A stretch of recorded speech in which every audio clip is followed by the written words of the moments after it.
right, folks, Turbine Guy back one more time, and you won't believe who I ran into. I've got a gentleman right here, Doug Pop, even though it says Dick up there, and not only does he have wind, but he has solar, and he's got some experience that I think will really be valuable to share with people. Now, from what I understand, Doug, you've had these systems for 13 years, so tell me about it. Well, the wind has been very beneficial. It has reduced our energy needs by about a quarter to half, depending on the year. Now, how big is the wind turbine? It's 150 foot, 20 kW. 20 kW. You've had that up there for 30 years. No. Or 13 years. 13 years. And it's been running really well. Now, I just want to talk about the turbine first. What brand is it? Jacobs. It's a Jacobs. How big? 20K. 20 kW. Built in Prior Lake, Minnesota. Prior Lake. Now, have you had any maintenance issues with it? No maintenance issues other than I have to change the oil and grease the blades. So basically, you perform the typical maintenance, but that means you haven't had any other problems. No. Great, and that's important because a lot of times people do have problems with these and they might not understand how important the maintenance is. It's moving parts. Moving parts, you got to take care of need to that. get greased. Great, so that thing's up and running. Now, how much did that cost you and what kind of help did you get with it? Well, back then it was about $50,000.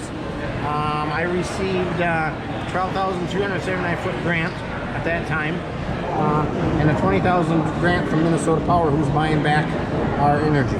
So that's both for the solar and the wind? No, this was just wind. That's just for the wind? Just for the wind. Great. So, just for the horizontal axis wind turbine, because I'm big into verticals myself, but it seems that this thing's been really durable and you're really happy with the wind end of it. I have. The cut-in speed is about, I was questioning on that, is about 5 miles an hour, and she cuts out at about 29 miles an hour. So it goes into safety mode, so the blades feather back. So it's still making juice. Right. She's going into protective mode. Now, how long does that last? It's got to completely shut down at some point, or does it just feather back and it can only do so much? It just feathers back. There you go. It's designed to stand the structure about 140 to 150. At that point in time, things... Well, and given the 90-mile-an-hour destructive wind speed requirement, that's way overbuilt.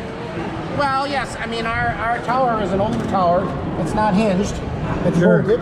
Sure. So the steel is stronger than the newer ones. Yeah. At the time we did it. Yeah. But I got a good deal on the used tower, but everything else was new components. The inverter, the blades, the whole generator. Oh, yeah. So we talked about the wind there, and you're thrilled with that. What about the solar? The solar, I'm just as thrilled. How big is that? It's a 10 kW system. What kind of modules? It's U.S. components made out of Georgia, Slovenia. Okay, Sylvania? Slovenia. But the contractor that installed it said, he said, this is efficient as it is now, but he said every year the technology in solar is going to go upwards. Which it has, Which it has. So he said, don't think yours is no good. It's the best that it was at the time. Yep. So, and you have to live with it. Well, so it's got a 25-year life expectancy, you know. So well, you have to live with it. You get to live with it, right? That's right. So between the solar and the wind, how much of your energy are you making on your own? I'm reducing our energy need by about 50%. 50% on the farm. And you're on a farm. So we're a big usage of power. Oh, absolutely you are. So what kind of farm is it? Dairy. Dairy farm. Oh, that's a lot of power. So there's a lot of heating water up to 108 degrees. Yeah. Cooling it back down, in the refrigerator. Milking machines? Milking machines, fans in the hot weather. So 50% reduction. Well, we've gone from months of in the wintertime real cold like last winter. Yeah. We went from still $1,000 a month. Yeah. But then now this, between the hot and the cold, we've had a credit of $93. Wow. So there's the extremes, but you get weather extremes in Minnesota. The weather extremes in Minnesota for sure. That's what we're all about. And the nice thing is, with all those weather extremes, the 40 below and 100 to 105 degrees, this thing's still been up and running, and the solar's been up and running.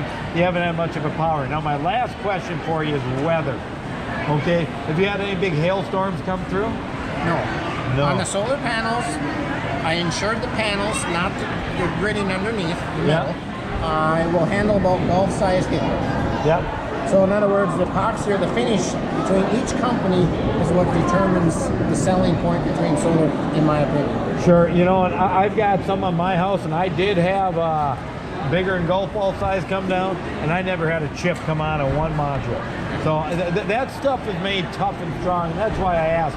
So I want people to understand, you've had a wind turbine for 13 years. How long have you had the solar? 7 years. And what's this guy doing? He's moving forward, he's saving money, and he's doing what we all need to do. And we need to contribute ourselves, and we need to empower ourselves to make it a better future for everybody.